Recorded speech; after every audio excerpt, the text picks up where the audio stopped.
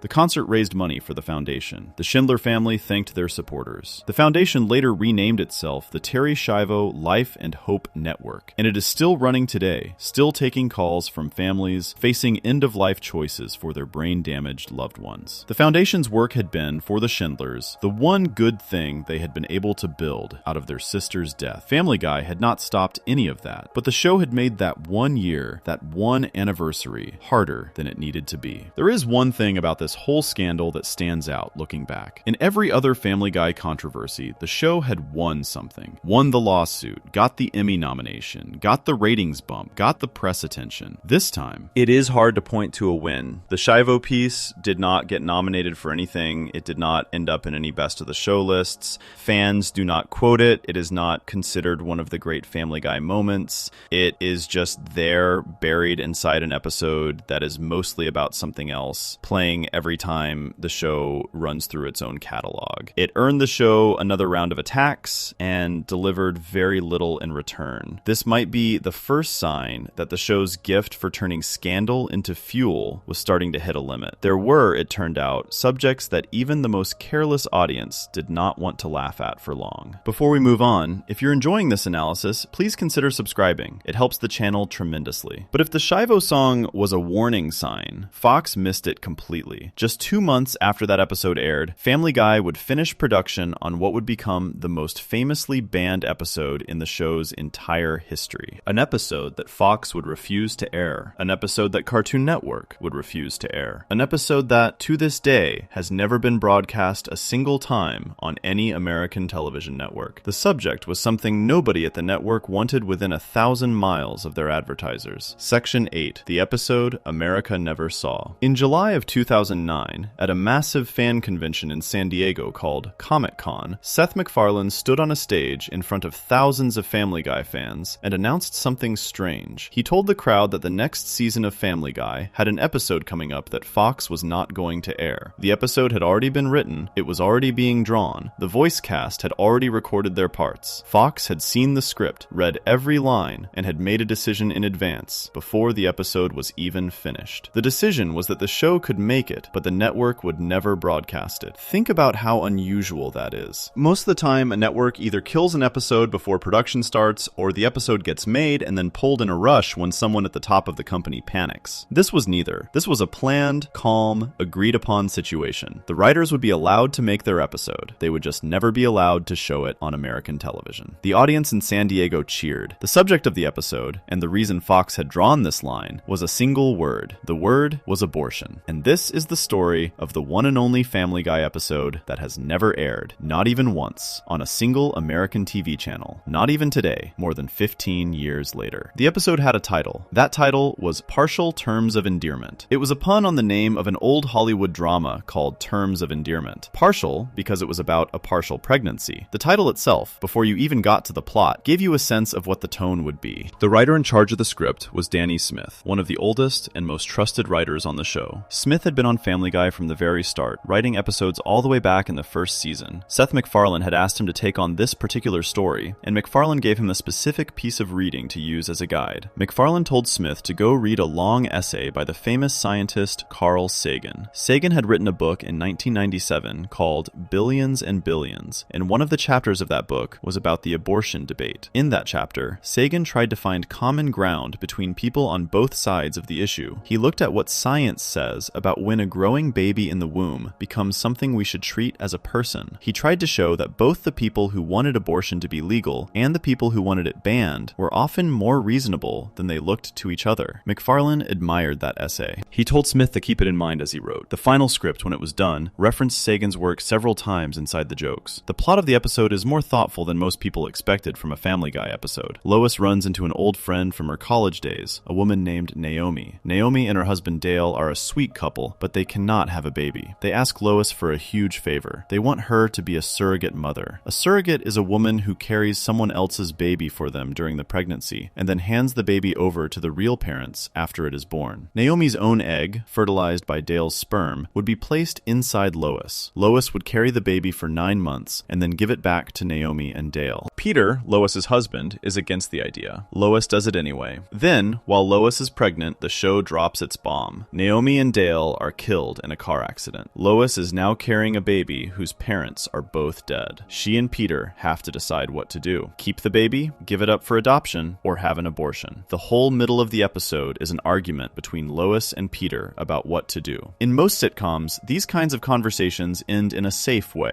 The character either keeps the baby, or has a miscarriage by accident, or discovers the pregnancy was a false alarm all along. This lets the show avoid taking a real position. McFarlane hated that kind of writing. He said in interviews that he had been disappointed by the movie Swing Vote, a Kevin Costner comedy from 2008, where the main character casts a crucial vote and the audience is never told how he voted. McFarlane felt that was a cowardly way to end a story. He wanted partial terms of endearment to actually pick an ending. Lois and Peter go back and forth for most of the episode. Peter flips to the pro-life side after watching a graphic anti-abortion video handed to him by a protester outside the clinic. Lois stays on the side of wanting to end the pregnancy. In the end, at the family dinner table, Lois begins to speak like she has decided to keep the baby and welcome a new member of the Griffin family. There is a pause. The family is quiet. Then Peter turns and looks straight at the camera. He tells the audience, in the last line of the episode, that they had the abortion. That is how the episode ends. No reveal, no undo, no cartoon magic. Lois had the abortion. The family moves on. Fox had been told all of this from the start. The network had been given the script and the finished episode. The network had approved the production. And then, the network made its decision about broadcast. The person who eventually explained that decision in public was a man named Kevin Riley. Riley was the president of Fox Entertainment at the time, which made him one of the most powerful people on the whole network. A month after McFarlane's announcement at Comic-Con, Riley spoke to the press about why Fox was not going to air this episode. What he said is worth paying attention to, because it is rare to see a network boss be this honest about the real reasons behind a decision like this. Riley did not say the episode was bad. He did not say it was mean. He did not say the jokes had gone too far. Instead, he said the decision was mostly about money. He said that of all the hot-button issues in American life, abortion was the hottest. Any show that took it on directly was going to make advertisers nervous. This was 2009 and 2010, which were very bad years for the American economy. Companies were cutting their ad spending across every network. Fox was, in Riley's words, in a lot of tough conversations with clients about their ad budgets. Running one big controversial abortion episode on Sunday night could push those advertisers to drop not just Family Guy, but other Fox shows too. Riley actually admitted that he thought the episode handled the subject just fine. His exact words were that it could cause trouble and it was just not worth it. In other words, the episode was killed not for moral reasons, not for creative reasons, but for business reasons. Fox was choosing its ad revenue over a single episode of one of its most famous shows. Seth MacFarlane was frustrated by the decision. He spoke to the New York Times and said times had really changed. He said the network was making a decision based on what they thought the audience could handle, and that a woman's right to make her own reproductive choices should not be any more off limits than an episode about gay marriage or an oil spill. Family Guy had done both of those. He thought the network was being too careful. But for all his frustration, MacFarlane did not actually fight this decision the way he might have fought for a smaller cut. He and his team expected Fox to eventually give in, just like Fox had eventually given in and aired the Weinstein episode back in 2004. They thought the episode would find its way onto television in some form. Maybe on Adult Swim, maybe on Fox late at night, maybe edited down. That turned out to be completely wrong. Adult Swim, the channel that had rescued Family Guy from the dead years earlier, was the next logical home. MacFarlane's team reached out to Cartoon Network, the parent of Adult Swim. The answer came back fast. Adult Swim was not going to air it either. A spokesperson for the network network said there were no plans to ever broadcast the episode on their channel. No explanation, no promise to think about it, just a clean no. This was a surprise. Adult Swim was not supposed to be afraid of controversial content. Their whole brand was built on late-night oddness and things that other networks would not touch. Yet they also had advertisers. They also had a parent company. They also had a business. Whatever the real reason was, Partial Terms of Endearment was not going on Adult Swim. It would later turn out not to go on FX or FXX either, which are other cable channels that were airing old Family Guy episodes. When Family Guy moved onto the streaming service Hulu, the episode did not come with it. When Disney bought the company that owned Family Guy and started putting old episodes on the Disney Plus streaming service in some countries, Partial Terms of Endearment was the only episode that was not included. Every other banned, criticized, sued, pulled, and fought over episode of Family Guy, every single one we have talked about in this video, has made it back to an American screen in some form. This one never has. Not once. Not anywhere. The episode did find two other routes to people who wanted to see it. The first was in the United Kingdom. On June 20th, 2010, a British channel called BBC Three aired the episode as part of its regular run of Family Guy. In the UK, the abortion subject was less of an advertiser killer, and British broadcasting rules are different. The BBC is paid for mostly by public money, not by ads, so there are fewer companies to worry about upsetting. The episode aired in full, at the same time as other Family Guy episodes. Viewers in Britain saw it like any other episode. About 1 million British homes tuned in. So, if you are listening to this in the UK, you might actually have seen Partial Terms of Endearment on regular TV. If you are in the US, you almost certainly never have. The second route was a DVD. On September 28th, 2010, about 3 months after the UK broadcast, the episode was released as a special standalone DVD in America. It came packaged with a comedy special starring Seth MacFarlane and Alex Borstein, the voice of Lois. The DVD included commentary from MacFarlane, Borstein, Danny Smith, and the director Joseph Lee. Fans could buy it at a store or online if they wanted to see the episode. This was as close as anyone could get to it in the United States. The weirdness of the whole situation became clear as time passed. Fox, the same network that had aired the AIDS barbershop song, the Terry Schiavo kids musical, the Carol Burnett porn shop scene, and a full musical attack on the United States government, drew its line at this one particular episode. A network that had been willing to fight lawsuits, take protests, upset advocacy groups, and embarrass celebrities was not willing to take a chance on abortion. There is something almost honest about it. Kevin Riley told the truth. The show's other controversies did not scare off enough advertisers to hurt the bottom line. This one might. Every other scandal had been, in the end, acceptable. Fox could eat a protest. Fox could eat a lawsuit. Fox could even eat a dead woman's family calling for a boycott. What Fox would not eat was a room full of ad buyers saying they were done with the show because they did not want their brand next to the word abortion. The people inside Family Guy learned an important lesson from this too, even if it was an uncomfortable one. The show, which had been built on the idea that pushing harder always paid off, had found the one wall that did not move. It was not the government, it was not a celebrity, it was not a health group or a grieving family. It was a Tuesday morning phone call between a Fox sales team and a breakfast cereal company. That was the real ceiling. And this wall has stayed up. As of today, more than a decade and a half later, Partial Terms of Endearment is still the one Family Guy episode that has never aired on American television. You can buy it. You can find it online if you look. You cannot stream it on Hulu. You cannot catch it on FX. You cannot see it on Disney Plus. It is, in every practical way, the banned episode, even though Fox will never officially call it that. Before we move on, if you're enjoying this analysis, please consider subscribing. It helps the channel tremendously. The irony of what happened next is that the show did not slow down. In fact, it doubled down. Just a few weeks after Fox told the world that Partial Terms of Endearment would never air, Family Guy broadcast another episode in the same season with its own kind of fire. This one was about a character the show had been building up for years, a side character fans had come to love, and a story the writers honestly believed was going to earn them praise from groups who fought for the rights of people who had been quietly mocked on television for decades. MacFarlane himself went on the record before it aired, promising that the transgender community was going to be proud of what the show had made. He said in public that it was the most sympathetic portrayal of a trans person ever seen on American TV. 30 seconds of that episode would prove him very, very wrong. Section 9. The Transgender Backlash. In January of 2010, 4 months before the episode we are about to talk about aired, Seth MacFarlane sat down for an interview with a website called After After Elton. After Elton was an LGBT entertainment site, a place where gay and lesbian viewers could read about the shows and movies that treated their community with respect. The interview was a chance for MacFarlane to answer his critics. He had been getting hits for years about the way Family Guy treated gay characters, for the way it used gay jokes as quick punchlines, for the way the show sometimes seemed to laugh at a whole community rather than with it. MacFarlane wanted to defend himself. He said it always upset him when he heard the gay community was unhappy with the show, because that was one group he felt Family Guy was really on the side of. Then he dropped a promise. He told the reporter with real confidence that there was an episode coming up in the next few months about Quagmire's father. He said, in his exact words, that he could safely say the transsexual community was going to be very, very happy with it. He even added that it was probably the most sympathetic portrayal of a transsexual character that had ever been on television. That was the promise. 4 months later, the episode aired, and the community MacFarlane had said would be very, very happy was, for the most part, very, very angry. The episode was called Quagmire's Dad. It was the 18th episode of the 8th season of Family Guy. It aired on Fox on May 9th, 2010, just 2 months after the Terry Schiavo cold open, and just a few weeks before Fox would decide not to air the abortion episode. So this was Family Guy in the middle of a very busy year of controversy. The writer of the episode was Tom Devaney. The director was Pete Michaels. Seth MacFarlane himself voiced the main guest character. To understand why the episode hit the way it did, you have to know a little about Quagmire. Glenn Quagmire is the Griffin family's next-door neighbor. His whole personality on the show is built around one thing, which is that he is almost cartoonishly obsessed with sex. The viewers had been watching him for more than 10 seasons at this point, and they had come to care about him in a strange way. He was a joke character, but he was their joke character. So when the show announced that they were going to bring his dad on, fans were curious. Quagmire's dad would have to be a very specific kind of person to have raised someone like Quagmire. The show built this up carefully. Dan Quagmire, the father, was introduced as a decorated veteran, a Navy lieutenant commander, a war hero, a brave man with a long career of service. In his very first scene, Quagmire invites Peter and Joe over to meet his father. As Quagmire tells stories about his dad's heroic career, the stories start to sound a little different than Quagmire himself realizes. Every story seems to end with Dan in a close relationship with a fellow soldier. Every story has a detail that sounds, to Peter and Joe, very much like his dad might have been gay. Quagmire is completely blind to it. The joke of the first half of the episode is that this super macho hero dad is also clearly giving off signals that his son cannot or will not see. Then comes the twist. Dan sits his son down and tells him that he is not gay. He is a woman trapped in a man's body. He has scheduled surgery to finally become who he really is. He is going to transition. He is going to take a new name, Ida. Quagmire does not know how to deal with this. In one of the most quoted lines of the whole episode, Quagmire basically begs his father, please